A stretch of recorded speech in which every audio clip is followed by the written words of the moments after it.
What's up, Dragon Brood? We are back with another Kamigawa Neon Dynasty deck list for you. Today we are going to be taking a look at Mono Red Aggro. And this is kind of a thing that it feels like the community either loves or they hate, but there seems to always be somebody looking for this type of deck. And we made one work last season, took a little effort, had to be a little tricky, but I think this season it can be a little more straightforward just because of a few cards that came out in this set. So let's hop in and take a look at what Mono Red Aggro looks like with Kamigawa Neon Dynasty.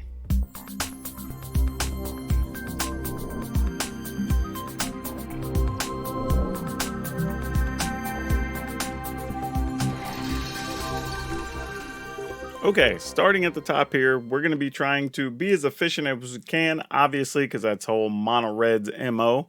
So we're starting out with Falcon Wrath Pit Fighter. We're playing 4 of these. It's just a 1 mana 2/1, but if you have a vampire deal damage, you can actually, no, it's just discard a card, sacrifice a vampire, draw 2 cards, and activate only if opponent lost life this turn, not if a vampire dealt damage this turn.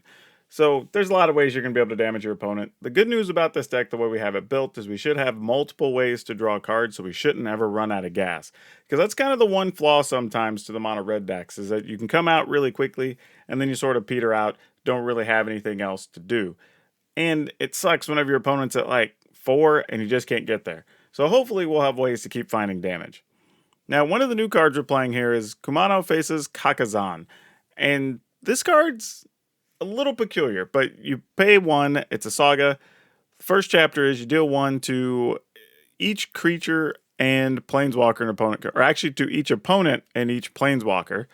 And then when you cast your next creature, it comes into play with the +1/+1. So that's actually pretty good. So if you play this on 1, you get to do some incremental damage. And then whatever you play on turn 2 comes in with an extra 1/1, which is nice. And then it flips to the backside, which is a 2/2 creature with haste. And then if a creature dealt damage this turn by a source you control, dies, exile it instead. So just a way to keep stuff out of your opponent's graveyard. Not that we really care. It's more about this turning into a 2/2 for a very small cost that gives you some upside on other things. So we're going to try this out and see how it works. Now, Bloodthirsty Adversary, this one's really good because we do have a fair amount of burn spells we can replay. Also can just play it late and have it be a 3/3 or a 4/4, and we like that. And it has haste, so that's also good too.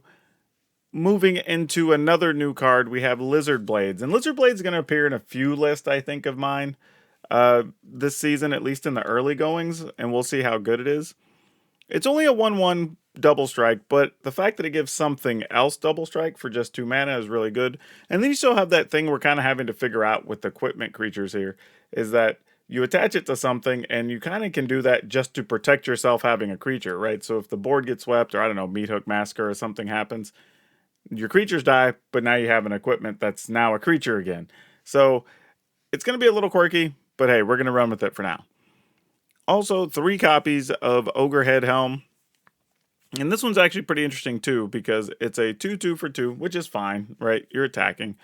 But what's neat is whenever this deals damage, or the creature that it's equipped to deals damage, you can discard your hand and draw 3. That's actually pretty powerful. Now, you do have to sacrifice the creature. But again, when we're talking about having more fuel to keep going, this is a thing we can consider. And you can just put it on something else to make that +2/+2. That's nothing to turn your nose up at. Like, that's a significant boost on a creature when you're trying to just slam in on creature fights. So lots of versatility in these cards here, which I really like. Now, we are playing 4 copies of Reckless Stormseeker, and you've probably seen this in a lot of decks, so it's probably not going to surprise you anything about this card. But one of the reasons we want to try it out here is being able to have double strike plus that bonus is very good, especially if it goes to nighttime. Now you're getting to do just crazy amounts. And then you have first double strike with trample, and then it's kind of like make your own Embercleave home kit, if you will. So it becomes a really interesting thing. So I kind of like where that's going in this list, and I'd like to try that out. But again, it does just give everything haste, which is also very powerful still, to just kind of keep you moving along, getting to that finish line. So I like that too, and it's one of the few reasonable sized creatures in the deck because everything starts out smaller. And then again, we're talking about keeping fuel going, refueling our hand, all that. Well, Moonveil Regent, 4 mana, 4/4 flyer. Whenever you cast a spell, you can discard your hand and draw a card. Pretty much here, everything's red, so you're only going to get one card because it's for each color and the cost. But that's fine. I mean, playing a card to get a free card every time is still pretty good. Possibly it could have haste from Reckless Stormseeker. Could have double strike from the Lizard Blades. So like, I kind of like this idea that our creatures can all be doing possibly a little bit more than they could before, just with the help of other early creatures, which is kind of neat. And those other creatures have very low reconfigure costs, which is nice. So you can do that and still leave mana up for your spells.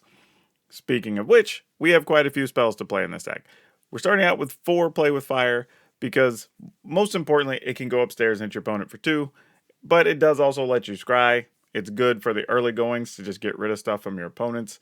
It's a good all-around card. It's Shock Plus, which, you know, we are also playing Shock, because why not, right? It still deals damage to your opponent for 2. It still hits creatures.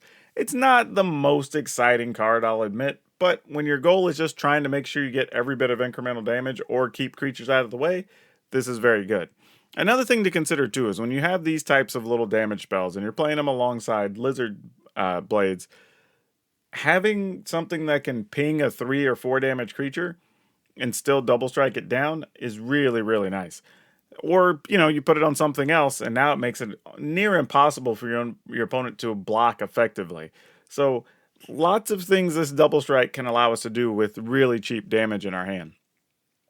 We are playing 2 Spike-Filled Hazard, so nothing real exciting. It's just we're skimping on land a little bit, so this helps out, but it can also just remove stuff from the graveyard and whatnot, or keep it from going to the graveyard.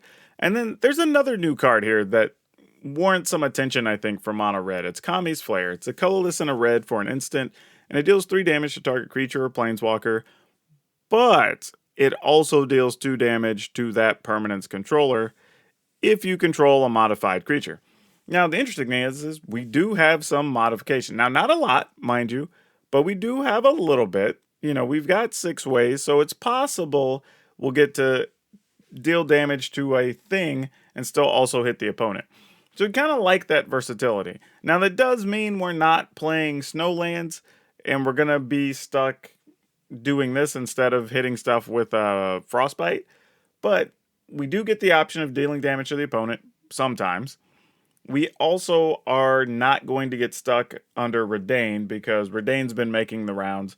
And then Redain, even the front side's tough because it taps your lands when they come into play, but the back side's also more annoying because it makes everything do 1 less damage. So we don't love that at all. So this lets us dance around that a little bit and not worry about it so much. But yeah, Kami's Flare, kind of a cool card to play in this list.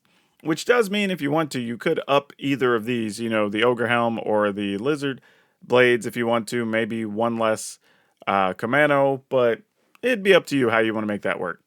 And then finishing out our spells with 4 Royal Eruptions because, well, Royal Eruption deals 3 damage, however you want it, and it's really good.